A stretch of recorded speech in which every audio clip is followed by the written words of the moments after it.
Hey, folks, welcome into the BN Cubs podcast, brought to you by Ankin Law, 312-6million. If you need some lawing from Howard Ankin and his crew, I am Brett Taylor with Michael Cerami. We are going to talk some Cubs here. That's why we call it the BN Cubs podcast. Although I suppose there's periodic straying, but we try to keep it pretty on target. Cubs are making that, I think, relatively easy on us. Oh, you want to say something? I can't get over the lawing verb that you used for. that's the technical term, I think, for Ankin. I used to be a law guy, which is also the technical term for the people who do the lawing. So yeah, I know a thing or two about this world. That's why you want Howard Ankin. That was a freebie. They didn't even pay for that one. Oh yeah, that one's free. Okay. So obviously, I was going to say the Cubs are making it easy on us right now because I think, there would be a time in the Cubs' history perhaps where a 3-3 stretch would be regarded as disappointing. But when that 3-3 stretch comes on a West Coast road trip against two of the best teams in baseball that have lost precious few games against teams that aren't the Cubs, it is impossible to regard this trip against the Dodgers and the Padres as anything other than a incredibly successful one. And now there are nits we can pick about the three losses, just as I would argue there are things that broke their way in some of the three wins. But it's just a very successful road trip. Like it bakes in nicely with how things have gone, knock on wood, so far with this first month stretch that is so difficult.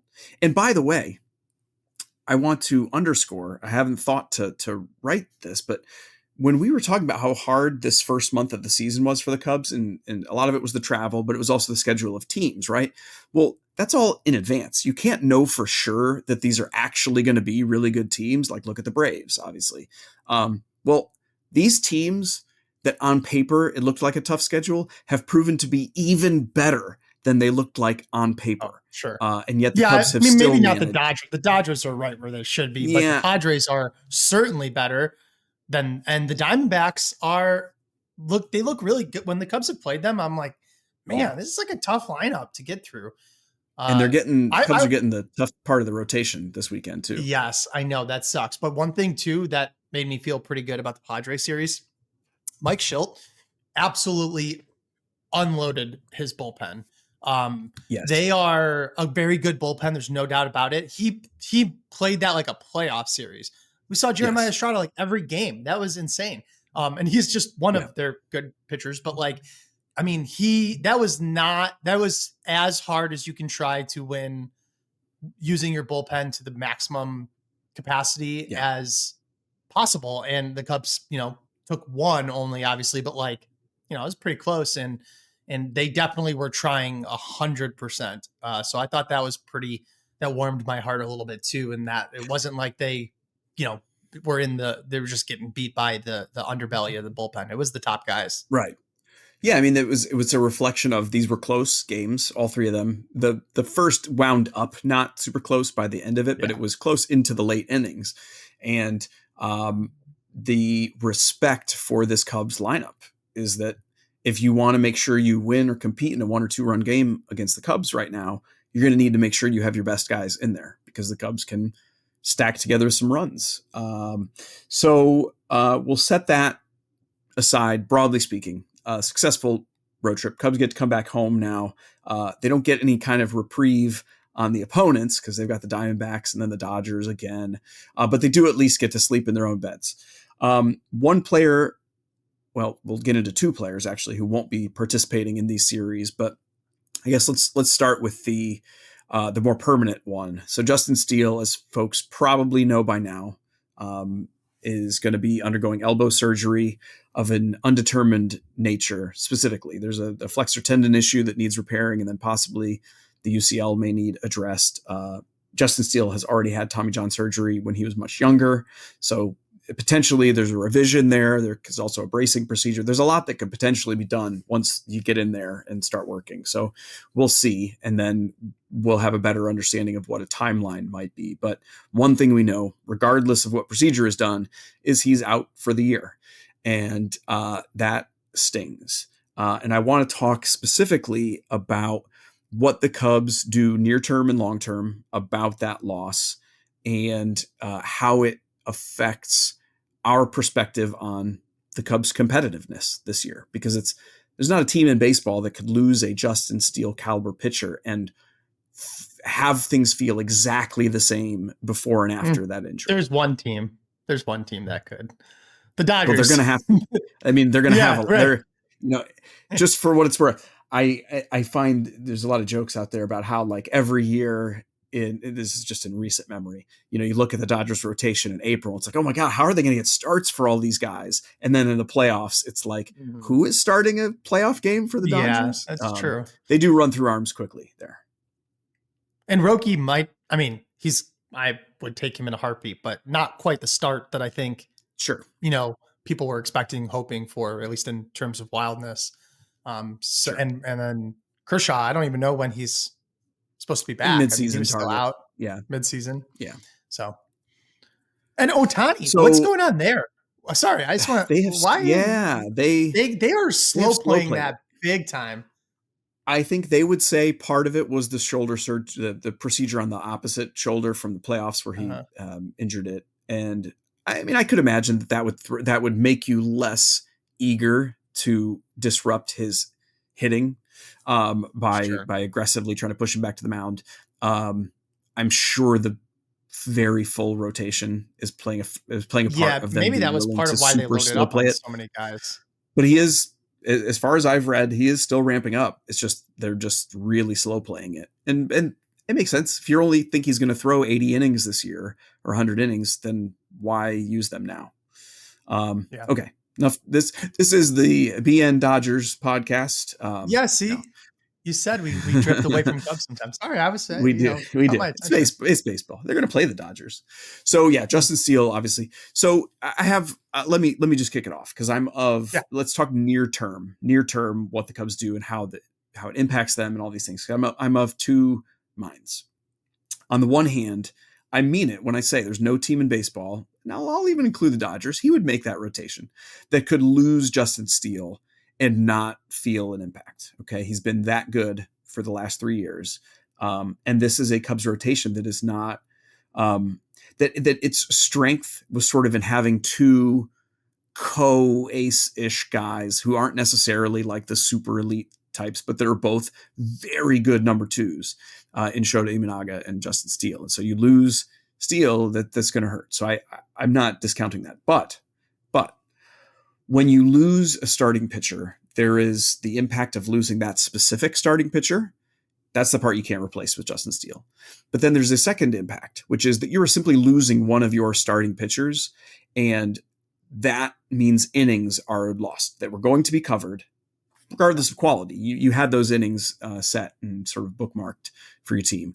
And the Cubs, I would say, are better positioned than the vast majority of teams to weather a starting pitcher injury or two, which, by the way, they still don't have Javier Assad back. So they are actually down two presumed starting pitchers. And in that respect, you almost don't even notice that Justin Steele is gone. Does that make sense?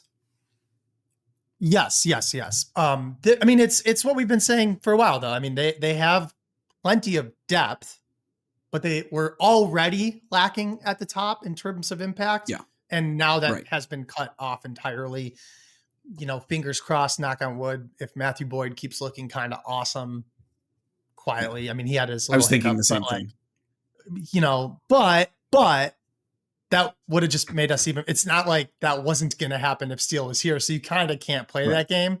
But there is the one upshot to me is, so yeah, they have that depth. Even if you exclude Cade Horton, which is obviously the guy that people are going to be most excited to see come up at some point. I don't think he's there yet, but at some point, he's probably going to start meaningful games for the Cubs this year. I think that's not a crazy thing to suggest. No. I am at least a little excited that the Cubs will have this opportunity now. This is more long-term, which sucks because this year should be the focus, to focus in on and figure out what you have in Ben Brown, Jordan Wicks, and Javier Assad, because those are three guys that have a lot of control ahead of them. Some of them are, potential bullpen arms. Ben Brown could be a high-end back-end reliever, but if he can be a starter, you obviously want that. We're going to definitely get the chance to see that now. We already were maybe going to, because he made the rotation when Assad was out, but with Steele out too, we're definitely going to see Brown. We talk about this all the time. I still love Jordan Wicks. I can't wait to see what he looks like this year, and how he can build himself back up into the guy we saw before he was hurt last year. And then Javier Assad, it's like, okay, at a certain point, we're probably already past it. But if he does it again this year, where the results are just better than the peripherals, it's like, okay, then you are part of the starting rotation. It's not a question anymore about if you should, you just can be. And so if this at least affords the Cubs an opportunity to figure out for the next 4 or 5 years that they have control over these guys, 6 in some cases, then that's one useful thing, silver lining to get out of this. They wouldn't have been able to figure that out necessarily, and now they can. So hopefully that makes me feel a little better. I don't know. Yeah. And I will, I think that's a great point. And I will add to the Cade Horton aspect, because I think you're right that if he were progressing, whether Steele were healthy or not, we were going to see Cade Horton, because that's what his upside is. It's sort of unlike this other group that we're talking about. However, I certainly do think that the path to and the opportunities by necessity are slightly more likely now than they would have been if Steele were healthy. And that's, there is potential, because we see it every year in other organizations where opportunity presents itself and you sort of realize more what you have because an opportunity came. And both there's the long-term impact of that you're mentioning with these other three guys, but there's also a nearer term that maybe Horton contributes more wins to the 2025 team than he would have otherwise. And that puts significant potential value. Yeah. This, I saw someone comment this, I think, on one of the Bleacher Nation articles. So forgive me for not remembering who the commenter was, but a rare good comment. No, I'm just kidding. No. Are you sure it wasn't the BN Discord? You know what? I think it probably was. It might have been the BN Discord, honestly. But anyway, something that I saw that made me think a little bit is we know that Horton's going to be on a somewhat limited, innings management program this year. There's no way he's throwing 150 innings. That's just not going to happen. And if you know that, and if you believe in him, like let's say the Cubs front office, like, no, we actually, the data that we're getting, the visuals that we're seeing, we think he's going to be solid. Do you try to slow him down in the first half? Extra starts missed in the minors. It's a lot easier to limit his innings because the games don't really matter, and so on and so forth. So that if you do think he's going to contribute at a high level, that comes in August, September, and, God willing, October, or do you just need to take the innings you can get from him when you can and make sure he's not wasting bullets in the minors the way we always talk about guys? Hey, he's healthy, he's looking good. Let's use it now, because for all we know, he could get hurt again. And then it's like not using your best reliever in a tight spot because you're saving him for the ninth. It's like, well, then you never got to use him at all anyway. So how would you go about that? Would you actually slow play him, assuming the Cubs like what they saw? Sure. I mean, it's tough because there's idiosyncrasies in every pitcher. I mean, hell, we saw Garrett Crochet last year. I know. Don't give me the lying answer. No, I'll go. But I do want to note that, we do see rare examples like Crochet jumped from 60 innings to, whatever he threw 170. And so you don't want to necessarily preclude that for a guy, but Michael is right that you have only so many competitive pitches in a year. That's a physical limitation, and there's play in how many, but where do you best use those? Is it best to ensure development in a controlled environment and then limit innings? Or do you let a guy come up as soon as he's ready, knowing that you might have to shut him down in August? And we've seen teams go both routes. Historically, we don't have a lot of examples of this because the Cubs haven't had the pitchers to do it. But historically, we've seen them slow play guys on the front end and then leave open the possibility of more innings in August and September and beyond. And so I tend to think, because that's what we've seen before, that's more likely the route we would see with the Cubs. What I'll be following closely is, so in his most recent start earlier this week, Cade Horton threw 76 pitches, which is pretty much the northern end of what we see pitching prospects in the Cubs system permitted to throw. And so if he's hitting that level right now, are we going to see the Cubs extending the time between his starts? Are we going to see the Cubs, as you're saying, potentially bring him up more aggressively? Because it's like, hey, he's hit what he can hit. So we're just wasting these starts in a non-competitive or big league setting. I think we're going to be able to tell a bit over the next couple starts, kind of what the thinking is. And ultimately, I do think that his talent is such that, particularly after the loss of Justin Steele, he is the guy. For as much as I can say nothing but complimentary things about the other members of the Cubs big league rotation and the spillover, Horton's the guy you have to accommodate, period. And if that means you go to 6 starters, you go to 6 starters. And I hope the Cubs are, and I'm sure they are, preparing for that possibility already. We've seen a little bit of rotation shuffling. I'm not saying that they are already making plans, but I think you have an erasable whiteboard for a reason. You start laying it out and you're like, okay, well, if this, then Horton in June, or I hope they are already making those plans. Yeah. And I think that bleeds into the sort of second half of this discussion, which is longer term, what the Justin Steele injury means for the Cubs. And I don't mean past 2025. I mean, not how are they covering these next couple months of starts. It's what do they do at the trade deadline or in advance of it. But I think we both would agree trading for an impact level starting pitcher this time of year is rare for a reason. And I mean, heck, you look at what the Brewers gave up for Priester. Good Lord. I mean, they paid through the nose for a guy who went to AAA for them. Was that the timing of that deal, though? I mean, I have learned not to second guess the Brewers too much on deals like that, because they do very well in those trades. That said, I couldn't believe what they gave up. It means that they don't necessarily believe in that the teenage prospect that was in the deal. But then they also gave up a comp pick that's right after the first round. It means they think they can really do some things on the pitching side, and we'll see. I guess I keep getting asked about the Brewers too, like whenever I go on the Score or whatever. And one thing that I'm so far past saying like they're not going to do this again, because we've seen them do it. And also they are now a year and a half and 2 years removed from Counsell and Stearns. And that's not losing nobody. I mean, that's a big deal. I mean, I don't know. I don't know if it's the same thing. But then they still do things like when they got Omar Narvaez, he was like, oh, he's a good hitter, but he's not a framer. And then he became like the best framer in baseball. The best framer in baseball. Yeah. It was like, what? Yeah. No, I mean, they obviously have a good organization, but I do think that sometimes the league, the pendulum has swung the other way, because people have become wise to the fact that they are able to get more out of the pieces that they have. But it's like, okay, let's make sure they keep doing that. They can't just rest on what's happened. Sure.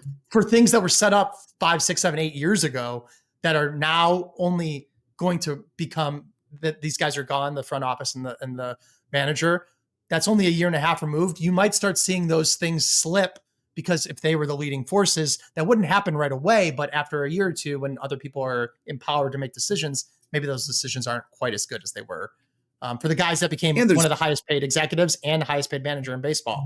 Yeah. Well, and there's the potential that underlings have been poached too, and we just aren't aware because there's not reporting on like the 7th layer down. But I certainly would want to hire that guy, right? Like, wouldn't you want to? I'd want to. Yes, give me the number 6. Give me the number 6 guy in the Brewers organization. So I do think, though, at the trade deadline, regardless of what happens with, even if Ben Brown looks amazing, even if Cade Horton comes up and kicks ass, even if Matthew Boyd continues to do it, even if Jameson Taillon pitches like he did last year, even if Shota continues to shove, I still think you're going to see the Cubs as significantly involved in the starting pitcher trade market. And that's because this year matters so much to them. And we know that when it comes playoff time, that front of your rotation can have such an outsized impact. We saw it last year with the Dodgers. And so you make the trade if it's available, and you figure out the rest later. And that's really all I have to say too much on. No, I do want to linger on it for just 1 second on the trade deadline stuff, specifically before we switch or anything here, is that what sucks about it is they already needed to do that anyway. Arguably even with Steele, they probably needed to add an impact starting pitcher. We talked about it all offseason. It was just going to be true at the deadline too.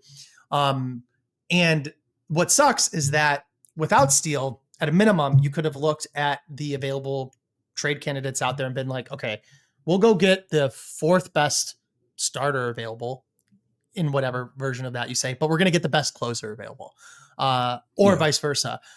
Now it's like they might need both. I mean, they will need a reliever. Every contender, every single contender, every single year, goes out and gets a reliever at the deadline. There's no reason not to. And those guys can be expensive, especially if you're getting the best ones. But now the Cubs can use they could use more so than most teams, probably the best in both category, and they're not going to get that. You know what I mean? And so that's a little bit frustrating.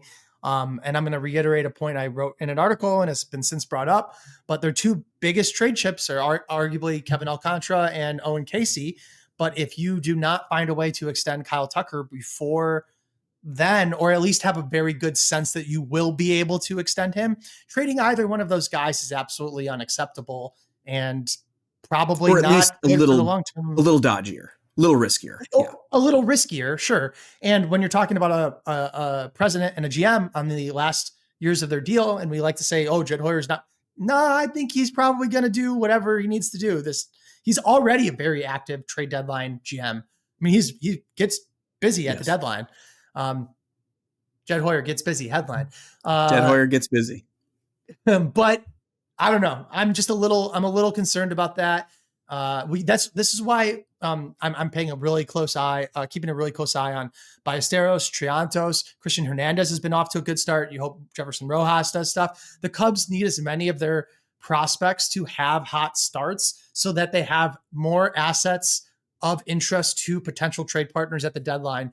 Even if you believe in those guys long-term really well, if they don't have a hot start and they're not rising in the minds of prospect evaluators across the game or front offices across the game, then their options to trade are going to be limited to the two guys that are already at the major league or the AAA level, and they can least afford to deal.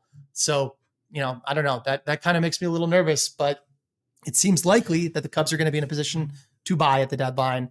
And so, starting pitcher is probably going to be a higher need than back end reliever.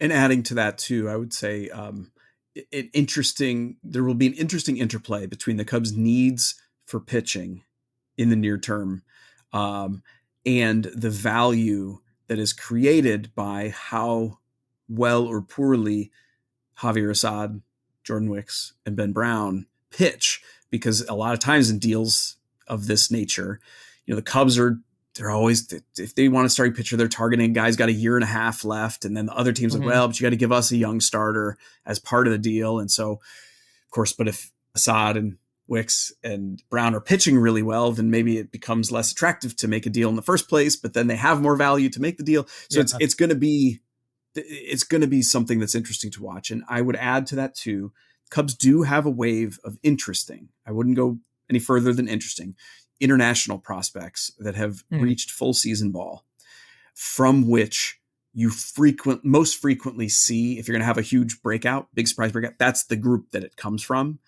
And the Cubs need that. They need that both, long-term, internally, et cetera, et cetera. But for trade deadline purposes, that's often where it's most valuable. So that'll be a big thing to watch.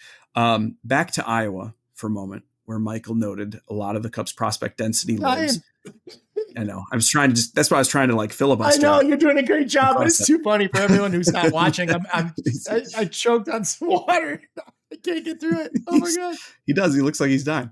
We're committed to our craft here. If Michael keeled over mid pod, I would just keep going. Back to Iowa. The Cubs are getting an additional prospect infusion there, perhaps not in the way that you would want. But the other big news from this week is Matt Shaw is being sent back down to Iowa after, a slow start in the big leagues. I would say not unexpected. Obviously, anytime a big time prospect makes your opening day roster, we as fans picture the possibility of that, right? Like that's what we sit in. We're like, well, if he figures out how to play good D at third base, man. Oh yeah, this is going to look good. Maybe he'll get the Cubs draft pick. He wins Rookie of the Year. You don't think about the, statistical likelihood that he'll struggle because the jump to the big leagues, particularly when you have so little pro experience as he does, is a tough jump. And so the Cubs saw some things, some habits, perhaps starting to peek through in the way he was approaching tough pitching that they didn't like, and they want him to work on some things. And so he heads back to Iowa. Obviously, twofold fallout from that is what do the Cubs do at third base? And then two, what are the hopes this year? I think long-term, you still have plenty of high hopes for Matt Shaw. But what are the hopes this year? Is it just, are we talking like when Javi went down or when Kyle Schwarber went down or when Ian Happ went down? Remember these things? They were like a 1 or 2 month, hey, get right and come back. We'll see. I don't think they would answer that definitively right now. They'd say, well, we hope he comes back and he's a big contributor. And I think they've got some fill-in guys in the interim, but I don't think this is a situation where we're going to see the Cubs now looking to add a big league third baseman anytime soon. Yeah, it's a shame there wasn't any free agent third baseman like available right at the end. Like the Cubs usually save not some a money, one. like not single guy. I mean, and if he was available, there's no way he'd be hitting 321, 365, 564 with a 162 weighted runs created plus and .8 WAR. Already won a Player of the Week award. That guy would not have been available. Would have been great if he was. Alas, he was not Alex Bregman. And so, yeah, I think my long-term concerns about Matt Shaw are zero. And I think my short-term reaction is I'm a little happy that the Cubs moved this quickly because it was pretty clear it wasn't quite working out yet. I do think I'm a little surprised historically, and you could go back and check this. I've done this in the past. They usually give guys about 100 plate appearances before they do this. And Shaw wasn't there yet. But what are you going to do? And John Birdie, obviously they have Workman too, and this will be their opportunity to sort of see if he can do anything because they risk losing him if they're not keeping him because he was a Rule 5 draft pick. But John Birdie, I think, brings a lot to the table in a floor sense. He's not a guy that I think is the right person to be the Cubs' everyday starting third baseman for the season that they hope to contend in. But he's fast. I like that a lot. And in a lineup that has Nico and PCA already for a team that's already got the most stolen bases in baseball, it's just a totally different element when he's involved. And so if they can sort of leverage that to their continued offensive production, then I'm okay with this in the interim because it's like, listen, Shaw has the much higher ceiling. Of course, it's not even close. But in right now, Birdie might just be able to do some stuff that helps the Cubs win today that Matt Shaw might not have been able to do. But one thing I haven't seen anyone really talk about that I think is a pretty big positive. Two things. One, Shaw was walking a lot, so there's at least some hope there that he was seeing the ball well. His hole in his swing was significant, though. He was swinging through a lot. But more importantly, too, I actually was pretty impressed by his defense at third. And that looks better than... Yeah, he was playing third base. Like, I don't know if that's on the backdrop of a pretty horrible half season of Paredes and a pretty horrible half season of Morel. Maybe that's what I'm comparing it to, and that's skewing my perspective. But he seemed fine there. There was a game that he didn't make a throw across the diamond right immediately before Manny Machado made like the most incredible pick and like deep in the hole, all the way across the field throw on a line. I was like, oh, that's what a really good third baseman can do. But nonetheless, he looked pretty good. And so I'm moderately optimistic about that part of this game. And it's just about figuring out the offensive side. All right. So there's the new little bit of news chatter update. I think it's game time. Yeah. Today's game, as always, is brought to you by Feldco, the home renewal experts. Bleacher Nation is proud to partner with Feldco. For almost 50 years, Feldco has been transforming Chicagoland homes with their windows, siding, doors, and roofing. Feldco is family-owned and prides themselves on delighting their customers. With products made in the U.S. and designed specifically for the Midwest, Feldco offers the perfect balance of beauty and energy efficiency. Thank you, Feldco, for sponsoring this week's game. This week's game, Brett, is going to be a little bit of a guessing game. And I'm going to have Addison, our producer, put these on the screen afterwards, but you're just going to have to remember them as we go. Okay. I'm going to do, I'm thinking of a Cubs player, okay? And I'm going to give you one clue at a time, and you can make one guess after each clue, and the clues will get progressively more, apparent. Right. Yeah. I didn't go with someone totally obscure, someone, I actually have two of these because if you get the first one right really fast, it'll be super embarrassing and then we'll have to do another one. So I have two loaded up. We're going to do the first one though, at least. And so the first clue you have, and remember, I'm trying to trick you a little bit. So it's at the beginning is the least likely to spark your memory. So just guess a player, talk through it, whatever you need to do. First clue, Toronto. I mean, okay. So it could be a player who like did something really big in Toronto or came from Toronto. In this, it's a, I don't know if I'm allowed to ask, is it a current Cubs player or like a Cubs player at some point? Could be current, could be in the past. Okay. I mean, so I'm just going to have fun because he's pretty well associated with the Cubs, but his biggest moment was with Toronto, which was Joe Carter hitting the home run to win the World Series for the Blue Jays. But he had some good years with the Cubs and actually broadcast for the Cubs for a little bit. So Joe Carter. Nope, not Joe Carter. Okay. The second clue, trade. Oh gosh. So then I'm thinking like, okay, who did they acquire from Toronto? I mean, I certainly can think of some trades, but like, I mean, a recent one. So they got Nate Pearson from the Blue Jays. So I'll go with that just because that's like a recent trade with the Blue Jays. But I don't know. My gut says that's not who it is. It's not. That would have been a good one though. And I don't want to send you down the wrong path too much. The clues are not necessarily like one. It's not like he was traded from Toronto necessarily. He could have been, but some of the other ones will work that way. So I don't want you to get over, I'm just letting you know. They don't necessarily thread together that way. Right. They're just all individually pieces of that player's puzzle. Third clue, two-time All-Star.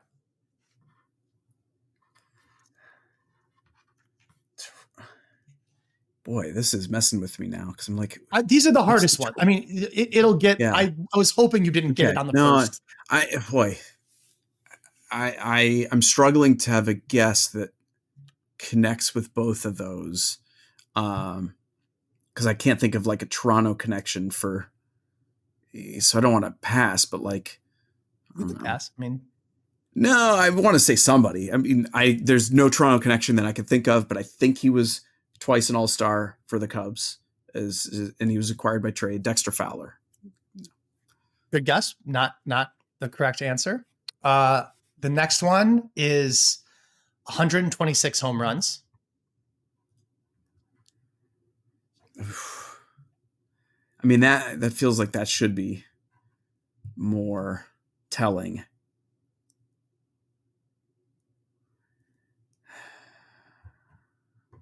Boy, and I guess the trade could go in the other direction too. But yeah. I'm coming real blank on that one. I got nothing. This one's a pretty.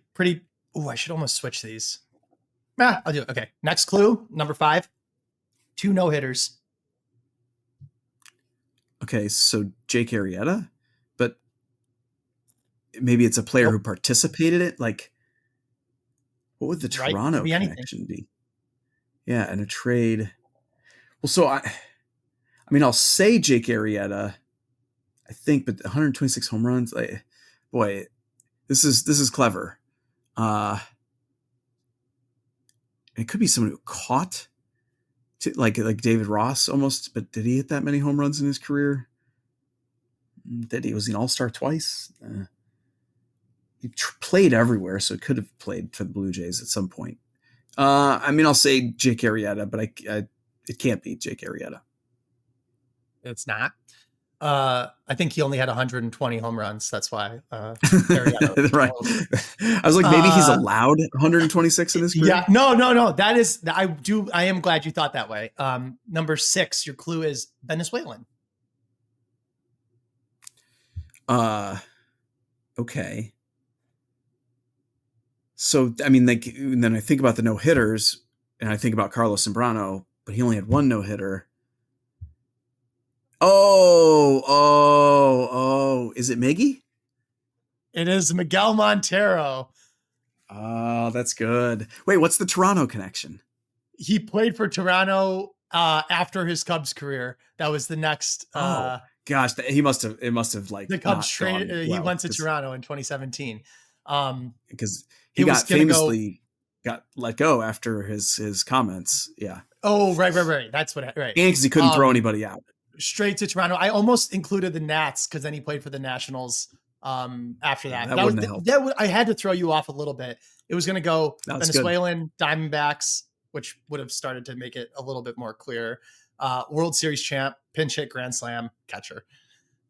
Yeah. I feel like you would have gotten it by 9 or 10. I feel like I got it in the meaty middle there. That's good. Do you want me to just kind of speed through the other one to see if you could get speed through the yes. Okay.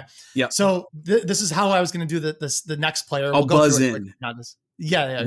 I'll just like give you 3 seconds. Right-handed. July 23rd. 29 career stolen bases. Think about what that tells you. Anthony Rizzo. Oh wait. Not right no, that was, that's a fine guess, but no. 4 NL Central teams played for.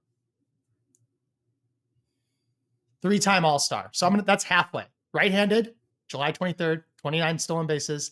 4 NL Central teams, 3-time All-Star, Cubs player. That is pretty good start. But you're good. But I would no. Okay. Dominican. 386 career home runs. Kenny Lofton. Oh, it's Aramis. Yeah. Pirates, third base. Yeah. Yeah. Okay. Yeah, geez. I should have gotten fun too. He was acquired on July 23rd, midseason trade. That's what I was trying to think. I'm like, okay, so it's a trade or a debut prospect coming up. Yeah, I should have had that at the home runs and the 4 NL Central. That should have. The 4 NL Central thing is there's not that many of those guys. Those are the only teams he played for, which is pretty crazy. So I thought that was a good one. I don't know. Miguel Montero, one of my favorite Cubs of all time, pinch hit home run or grand slam was like one of the best moments of my Cubs fandom. And, he also dropped the best Cubs line in celebration that we've had. The "We Are Good." That is good. Better than the entire Cubs marketing department could come up with in 15 years. Well, it's funny. I was thinking, I just had "Let's Go" on the brain recently because I was looking at some of the things that was at that time. "Let's Go," and that was like, it's simple. That was good because they were turning a corner. "Fly the W" was great. Why don't they bring back "Fly the W," man? They should bring back "Fly the W." "Let's Go," I don't feel like they should get credit for. That's what everyone says. I know yes, and they double dipped on it too because it was 2015 and 2016. Yeah, because it was sort of like no, seriously, let's go. It should have been the second one should have been no, seriously, let's go. No, for real this time. All right, this is the BN Cubs podcast brought to you by Howard Ankin and his legal associates. 312-6million. Call them up for your legal needs. I am Brett Taylor. That's Michael Cerami. We love doing this. We appreciate you listening. Rate, review, subscribe wherever you get your podcasts. Bleacher Nation Cubs Podcast. And thank you to our producer Addison. And we will talk to you again next week. Go Cubs.